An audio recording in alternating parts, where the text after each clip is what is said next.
আসলে মাটির হাঁড়ির রান্নার টেস্টটাই আলাদা। এত মজা হয় তা বলে বোঝানো যায় না। যে রান্না করে খেয়েছে সেই বুঝতে পারবে। আজকে আমি আপনাদের সাথে শেয়ার করার জন্য চলে আসলাম মাটির হাঁড়িতে চিকেন মাছালা কষা। খুবই মজাদার এই চিকেন কষাটি আজকে আমি মাটির হাঁড়িতে করব এবং আপনাদের সাথে শেয়ার করব। সুপ্রিয় দর্শক, আসসালামু আলাইকুম। Welcome to my channel happy cooking zone. চলে আসলাম নোয়াখালী থেকে আমি হ্যাপি, আপনাদের সামনে খুবই মজাদার আরেকটি নতুন ভিডিও নিয়ে। আমার আজকের রেসিপিটি হলো মাটির হাঁড়িতে চিকেন কষা।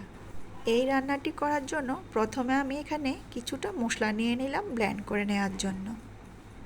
মশলাগুলো হলো গোটা জিরে এবং গোটা ধনে,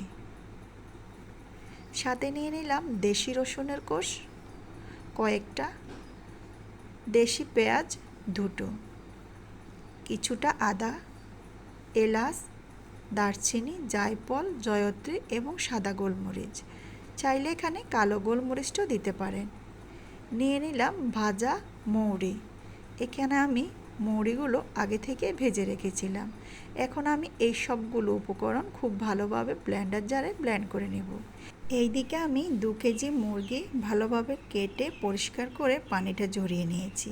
আমি আমার পছন্দ মতো করে মাংসের টুকরোগুলো করে নিয়েছি। এখন যে হাঁড়িতে রান্না করব হাঁড়িটা কিন্তু আগে থেকে ভালোভাবে পরিষ্কার করে ধুয়ে নিতে হবে এবং তলানিতে কিছুটা মাটি লাগিয়ে নেবেন, তাহলে হাঁড়িটা পেটে যাওয়ার সম্ভাবনা থাকবে না। আমি কিছুটা তেল দিয়ে দিলাম। এই তেল দিয়ে আমি পেঁয়াজ বেরেস্তাটা করলাম, তাই ওই তেলটা দিয়ে রান্নাটাও করব। তেলটা গরম হয়ে আসলে আমি এর সাথে অ্যাড করব 2 চামচ ঘি।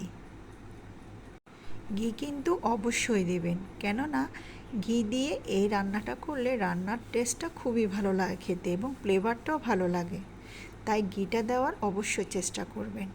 ঘি আর তেলটা যখন গরম হয়ে আসবে তখন এর সাথে আমি তেজপাতা এবং কয়েকটা শুকনো মরিচ দিয়ে দিলাম।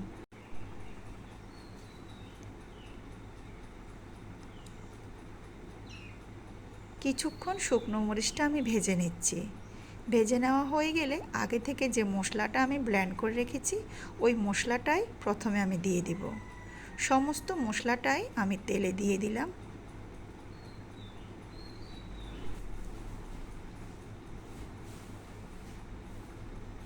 দিয়ে আমি খুব ভালোভাবে তেলের সাথে মশলাটা কষিয়ে নেব।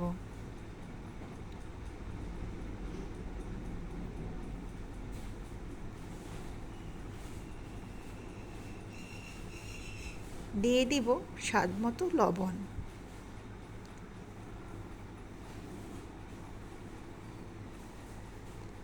এখন এই মশলার সাথে অ্যাড করব বাকি উপকরণগুলো। দিয়ে দিলাম 1.5 টেবিল চামচ হলুদের গুঁড়ো এবং 1 টেবিল চামচ মরিচের গুঁড়ো দিয়ে আমি মশলাগুলো খুব ভালো করে আবারও কষিয়ে নিচ্ছি।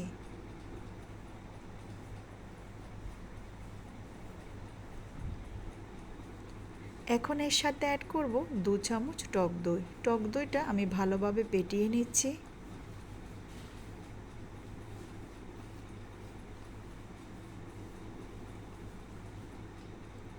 এখন যতক্ষণ পর্যন্ত না মশলা থেকে তেলটা ছেড়ে দিবে ততক্ষণ পর্যন্ত এই মশলাটা কষিয়ে নিতে হবে।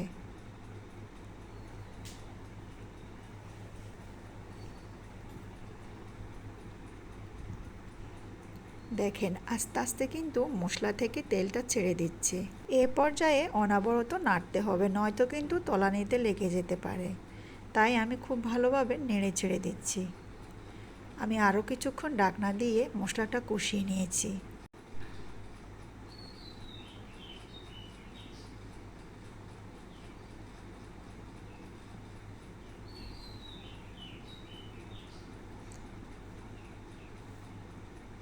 এখন আমি এর সাথে অ্যাড করব যে ব্লেন্ডার জালে আমি মশলাটা ব্লেন্ড করেছি, ওই ব্লেন্ডার জালে মশলাটা ধুয়ে কিছুটা পানি দিয়ে দিলাম। দিয়ে আমি মশলার সাথে খুব ভালোভাবে মিশিয়ে ঢাকনা দিয়ে আরও কিছুক্ষণ রান্না করে নিচ্ছি।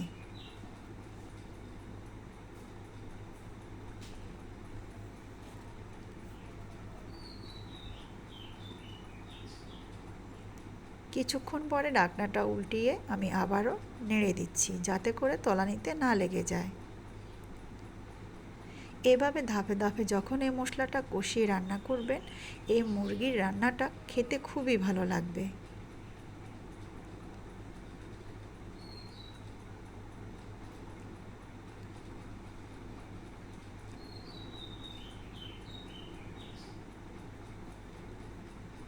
দেখেন মশলার গ্রেভিটা কেমন হয়েছে, তেলটাও ছেড়ে দিয়েছে খুবই ভালোভাবে। এখন আমি এক এক করে মুরগির টুকরোগুলো দিয়ে দিচ্ছি।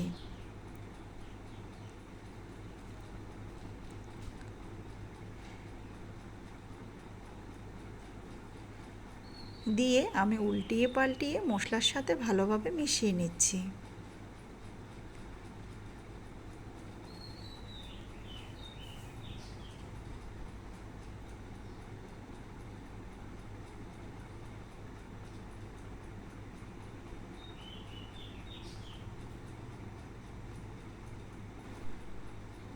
এরপরে ঢাকনা দিয়ে আবারও মাংসটা রান্নায় বসিয়ে দিলাম। এখন আমি চুলার আগুনটা মিডিয়াম আঁচে রাখবো, কেননা মিডিয়াম আঁচে রেখে এই রান্নাটা করলে মুরগির মাংস থেকে যে পানিটা বের হবে ওই পানি দিয়ে কিন্তু মুরগিটা রান্না হয়ে যাবে। তাই অল্প আঁচে রান্না করে নিতে হবে এবং মাঝে মাঝে এভাবে নেড়ে দিতে হবে, নয়তোবা তলানিতে লেগে যেতে পারে। আর মাটির হাঁড়িতে একবার তলানিতে লেগে গেলে ওই রান্নাটা আর খাওয়াই যায় না। তাই আমি ঢাকনাটা দিয়ে কিছুক্ষণ পরে পরে মাংসটা কষিয়ে নিব আর এভাবে ঢাকনাটা উঠিয়ে নেড়ে দেব। দেখেন মুরগির মাংস থেকে কতটা পানি বের হয়েছে। এই পানি দিয়েই কিন্তু রান্নাটা শেষ হবে, আর একটু পানি দেওয়া লাগবে না। যখন দেখবেন পানিটা এভাবে বের হয়ে এসেছে মাংসর গায়ে থেকে, তখন কিন্তু চুলার আগুনটা একটু বাড়িয়ে দিয়ে রান্নাটা শেষ করবেন। আমি খুব ভালোভাবে নেড়ে দিয়ে আবারও ঢাকনা দিয়ে রান্নায় বসিয়ে দিলাম।